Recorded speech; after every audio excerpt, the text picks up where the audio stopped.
Бисмиллахиррахманиррахим. Саламым жалпы кыргыз элине, момун мусулман бир туугандарга, жети областта Дубанда жашап жаткан бир туугандарыбызга, чет мамлекетте жүргөн мекендештерибизге саламыбыз болгон болсун. Ассаламу алейкум рахматуллах ва баракатух. Урматтуу кыргыз элим, урматтуу момун мусулман бир туугандарым, ар дайым баардыгыңыздарды ынтымактуулукка, билимдүүлүккө чакырып кетем. Келиңиздер урматтуу бир туугандарым, биргейли деп.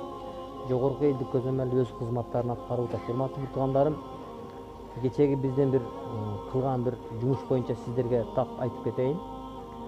Жалал Абадта мурда болушу мүмкүн эле, мүмкүн болсо керек эле, бирок азыраак болушу мүмкүн эле, бирок бүгүнкү күндө Жалал Абадта жанагындай транс деген, эркек менен эркек жатуу деген көбөйүптүр. Кече биз ушу жогорку элдик көзөмөлдөр менен кармадык аларды. Аларга каршы чыккан эркектер өтө көп. Бардыгы эле каршы чыгат. Менмин деген эркектер, менмин деген мусулмандар бар аларга каршы. Ошол менмин деген чыган жигиттердин атынан, патриоттордун атынан, анча мынча биздин бир тууган спортсмендердин атынан ошолорго кайрылып коеюн деп атам. Урматтуу транстар, урматтуу деп кое берейин, эмесе тооба кыласыңар, Кудай кааласа тообага кайтасыңар, тооба кылып эркектик нерсени, ал нерсени кайталабасаңар, Алла Таала кечирет. Силерге эскертүү негизинде айтып коеюн. Эскертүү бул мусулмандарга пайда берет. Анандай кылып эркек менен эркекке окшоп жатып, кызга окшоп кийинип алып, кылып аткан кызматыңар бул Алла Таалага жакпайт.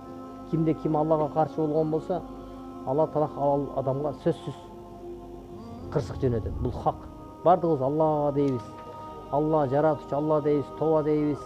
Биздин депутаттар дагы көбүнчө хадис тууралуу сүйлөп, Алланы оозго салып айтабыз, Алладан корком дейбиз, бирок Алла деп Алланы оозго алгандан кийин Алланы колдошубуз керек.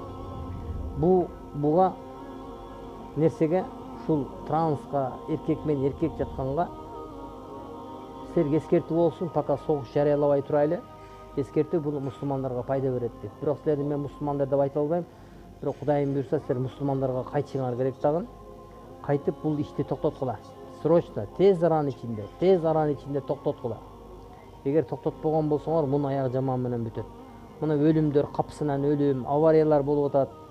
Бир өлгөндө 10 адам бир машинанын ичинде өлүп атат. Аны баарыңар билесиңер. Ошол силердин айыңардан болуп атат. Ошону тез аранын ичинде токтотуп, тооба кылып, Алланын жолуна кайткыла. Тез. Эми Алланын жолуна кайткыла десем ойлоп албагыла, автомат көтөрүп, ура, Аллаху акбар эмес, жок. Андай эмес, туугандар. Намаз окугула, ибадат кылгыла. Мына баягындай чакырук жасабагыла, мындай Аллаху акбар, жихад, мухат деген жок, пока жихад деген нерсени токтоткула. Жихад боло элек. Жихад кыяматка айга жакын болот.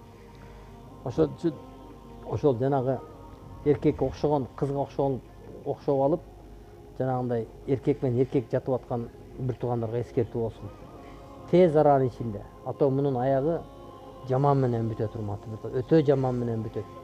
Эскертип койдук силергечи, бирок бул нерсеге эч ким каршы чыга албайт. Бирок ким эгер ушул нерселерди, транстарды колдоп, депутаттардан болобу, башка бир уюмдардан болобу, эгер колдоп чыккан болсо, ал Аллага каршы болгон болот. Ал ошонун крышасы болуп эсептелет.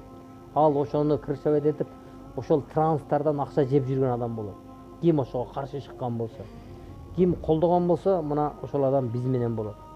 Ошон үчүн урматтуу бир туугандарым, аман болуңуздар, эсен болуңуздар, колдоп туруңуздар. Муну бардыгына таркатып коюңуздар. Ошол транстарга эскертүү. Бир эле Жалал Абад эмес, Ош, Бишкек, бардык жерге эскертүү, токтоткула. Токтоткула дегенден токтоткула. Ошон үчүн аман болуңуздар, эсен болуңуздар. Ассаламу алейкум рахматуллахи ва баракатуху.